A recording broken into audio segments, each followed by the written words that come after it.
Hello everyone, I am Sonu from BCA PPU batch 2 second year. Today I am here in front of you all to give a presentation on one of the most important topics in C, that is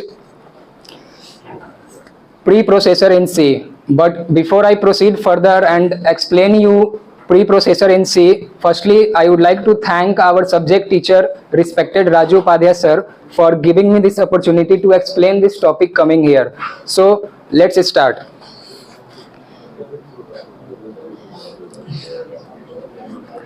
Let's begin with a question.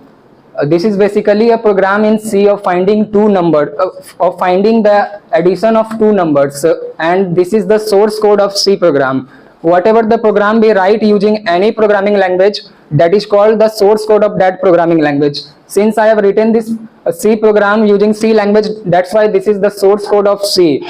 The question is, what actually happens between clicking on the run button and the appearance of this output? What actually takes place between these two steps? Well, there are many phases which take place between clicking on the run button and the appearance of the output. Those various phases are known as the phases of C compilation process. There are total 5 phases which take place between the two steps, clicking on the run button and the appearance of the output. The first phase is the phase of pre-processing. The second phase is the phase of compilation, and the third phase is the phase of linking. Fourth phase is loading, and the fifth phase is the phase of execution. The fifth phase is the final phase. After the completion of the execution phase, the output of associated with our program appears on the screen. But through this video I will make you understand only the first phase, that is the topic of my presentation, preprocessor in C. I will make you understand the phase of preprocessing. So let's understand what is preprocessor.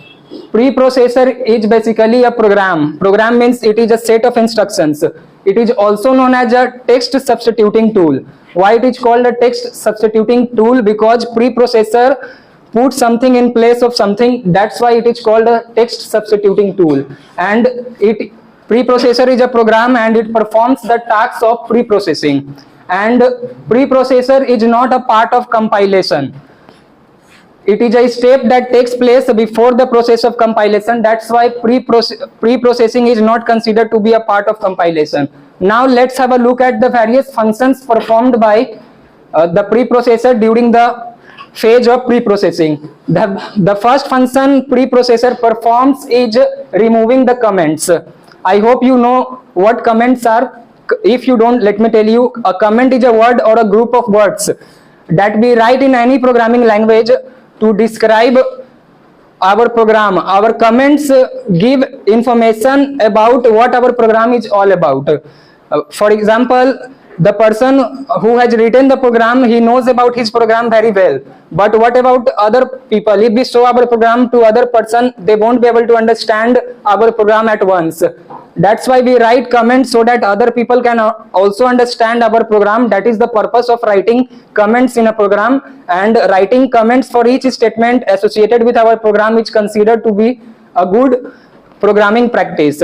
That's why we write comments, and comment is ignored by the interpreter or the compiler. It is not displayed on the output screen. So if there are any comments in our C program, preprocessor will remove those comments from our C program file. The second function it performs is the inclusion of the contents of header files. When we write any C program, at the top of a C program we write this particular statement, #include followed by the header file name. So this header file, this statement is replaced with the actual contents of this header file. Header file basically contains the definitions or the prototyping of many predefined functions or the ready-made functions. So if I have included any header file, that statement will be replaced with the contents of header files. The third function it performs is replacing macro with the code. If there is any macro in our program, preprocessor will replace that macro with the code. Now let's understand the functions of preprocessor using a simple program. See, this is a simple C program, and the very first statement is the comment. if I show this program to you, although you haven't read this program, but you can understand that this program is about finding the area of a circle. This is the significance of writing comment. Just looking at the comment, you understood that it is about finding the area of a circle. And second statement is include stdio.h. This is the inclusion of the header file. Third statement is, this is called macro. Our compiler cannot understand these three statements from comment to the definition of macro. Our compiler can understand only these statements. So who will tell the preprocessor ki which statement preprocessor has to execute? For that we use a symbol known as hashtag, and it is known as preprocessor directive.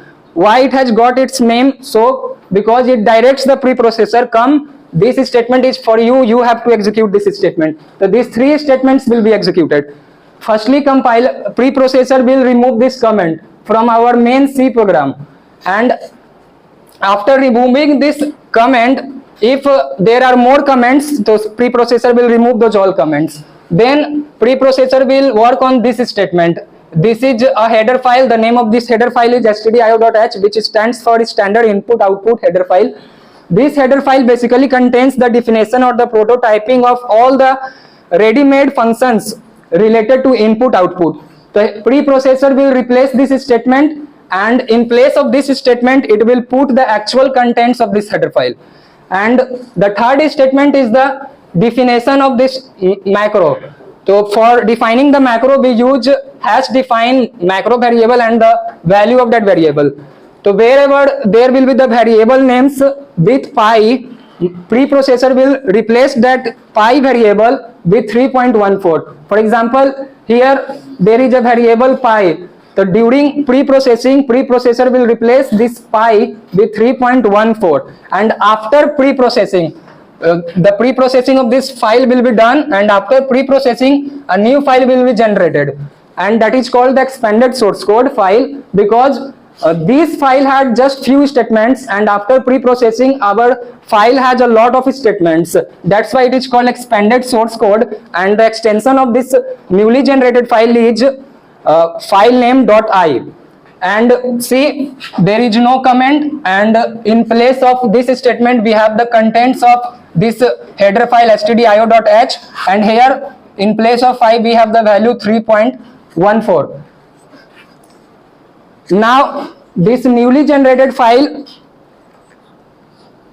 this was our main file. The extension, let's suppose the file name was first.c. After preprocessing, a new file was generated and its extension is first.i. Now this file will be taken by the compiler for the process of compilation. Suppose this is our compiler and it is asking for that file. So then that first.i file will be given to the compiler. Then compiler will perform the process of compilation and other phases like linking, loading, and execution one by one. But my presentation about preprocessing, that's why I will explain up to here. Now let's understand preprocessor through this flow chart. Suppose this was our main program, and it is not necessary that our program will definitely have preprocessor directives. If our program does not have preprocessor directives, then no preprocessing will be done. One step will be reduced and directly compilation will start. But if our program has preprocessor directives, the one step will increase and preprocessing will be done. After preprocessing, compilation. During compilation, a file is generated, that is the object code file, and this object code file is converted into an executable code during the phase of linking performed by linker, and that executable file is there in the secondary storage. But we know that for executing any program it has to be in the main memory. So then that executable file will be brought in the main memory during the phase of loading, and it is done by loader. So this was all about preprocessor and the various functions of preprocessor. Thank you everyone.